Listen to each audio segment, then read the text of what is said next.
बोलिए शंकर भगवान की जय। आप सभी को श्री माघ मास की हार्दिक शुभकामनाएं।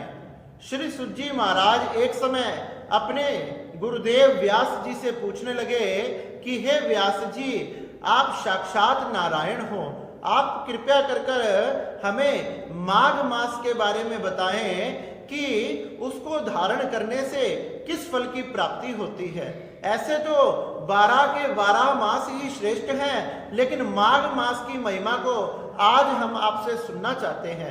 अभी तक आपने बड़े ही सुंदर सुंदर बैसाख मास, श्रावण मास, कार्तिक मास की महिमा सुनाई।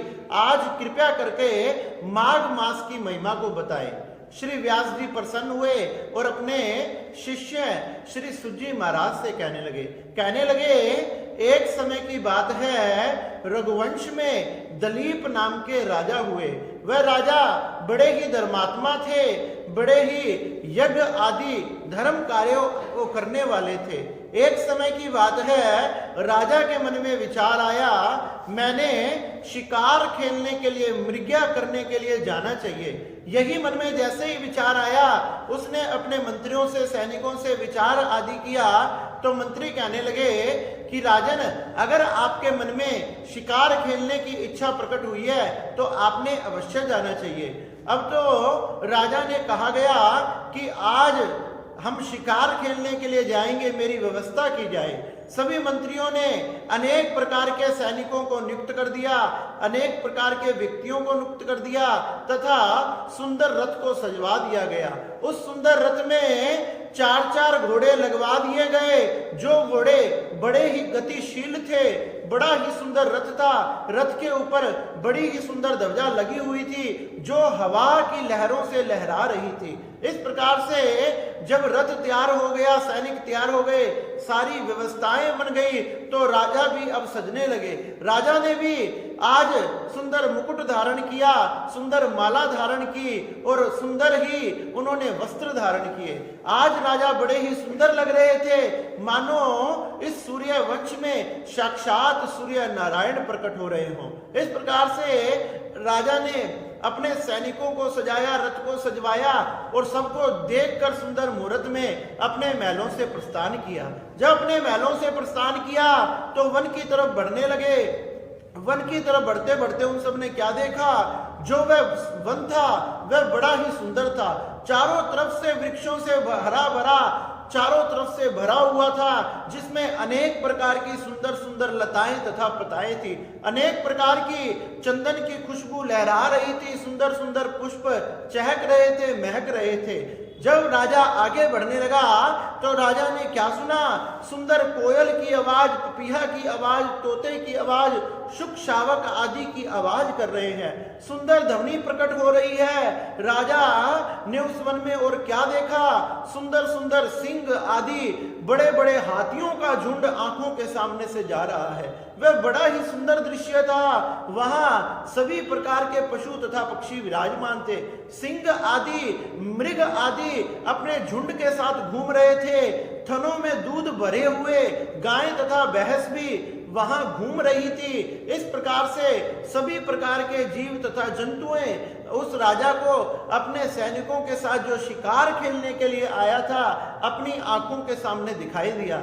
राजा ये दृश्य देखकर बड़ा ही प्रसन्न हो रहा था, क्योंकि महलों में ना ही इतने सुंदर जीव जंतु थे, ना पक्षी थे, ना वृक्ष थे, ना लताएं पताएं थी और ना ही इतनी सुंदर चंदन की खुशबू थी। इस प्रकार से जब राजा ऐसे आगे बढ़ने लगा तो आगे बढ़ते हुए राजा ने क्या देखा, एक बड़ा ही सुंदर मृग, एक हिरण उनकी आंखों के सामने आया। जैसे ही राजा की आंखों के सामने आया, राजा उसका शिकार करने के लिए उसके पीछे दौड़ने लगा।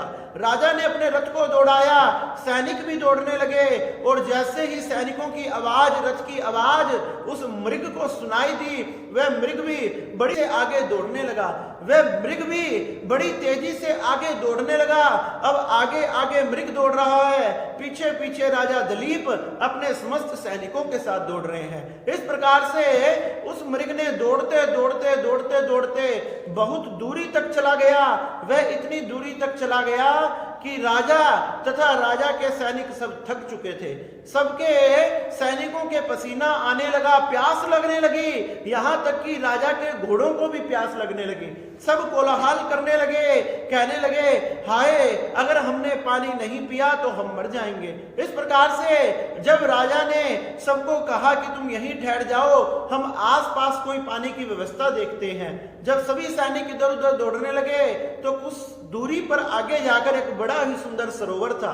राजा को सैनिक ने आकर कहा कि आगे बड़ा सुंदर सरोवर है। राजा अपने सैनिकों के साथ उस सरोवर की तरफ बढ़ने लगा और वो सरोवर सत्य ही बहुत ही सुंदर था। उसका दृश्य बड़ा ही मनोहर था। उस सरोवर इतना सुंदर था, उस सरोवर के चारों तरफ सुगंध वाले छोटे छोटे पुष्प आदि पौधे आदि लगे हुए थे। इतने सुंदर सुगंधित वाले लगे हुए थे कि जंगल के सारे जीव जंतु झुंड बनाकर उस सरोवर के पास बैठे हुए थे। सुंदर गायें आदि, मृग आदि, हिरण आदि, हाथी आदि सभी जीव जंतु उस सरोवर के पास बड़े प्रेम से बैठकर जल का पान कर रहे थे। और ऐसे लग रहा था वह सरोवर, वह तालाब भी बड़ा ही सुंदर है, जो अपने अंदर समाहित उस जल का दान कर रहा था। किसी भी प्रकार का संकोच ना करते हुए अपने जल को बांट रहा था, जल को दान कर रहा था। जिस प्रकार से माँ अपने स्तनों से अपने बालक को दूध पिलाती है, उसी प्रकार से वह सुंदर तालाब अपने गोद में समाये हुए उस जल से सभी जीव जंतुओं का पेट भर रहा था। इस प्रकार से राजा ने जब इतना मनोहर दृश्य देखा तो राजा उसे देखकर मंत्र मुग्ध हो गया। राजा मोहित हो गया।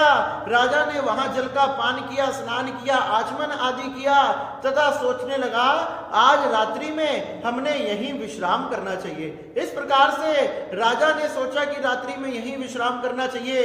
सबके सब वहां लेट गए। जैसे ही सुबह होने लगी तो शुकर का एक बहुत बड़ा झुंड, सुअरों का बड़ा झुंड उस सरोवर के पास पानी पीने के लिए आया। सैनिकों ने देखा कि ये कौन आ रहा है। जैसे उन्होंने इतने बड़े झुंड को आते हुए देखा तो उनका शिकार किया, उन सबका शिकार कर लिया तथा शिकार होते ही वह धरती पर गिर पड़े।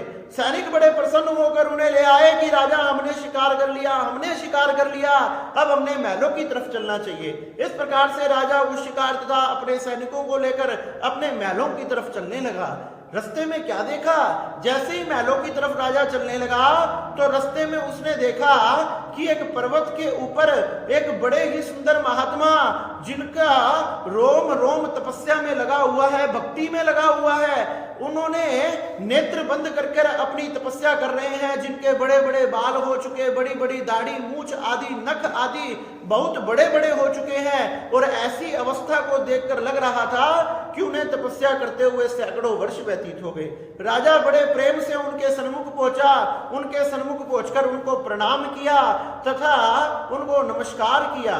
महात्मा कहने लगे, राजन तुम कहां जा रहे हो? कहने लगे कि महात्मा, हम अपने महलों में जा रहे हैं, शिकार खेलने के लिए आए थे। महात्मा कहने लगे कि इतने सुंदर समय में तुम इतना सुंदर सरोवर छोड़कर जा रहे हो?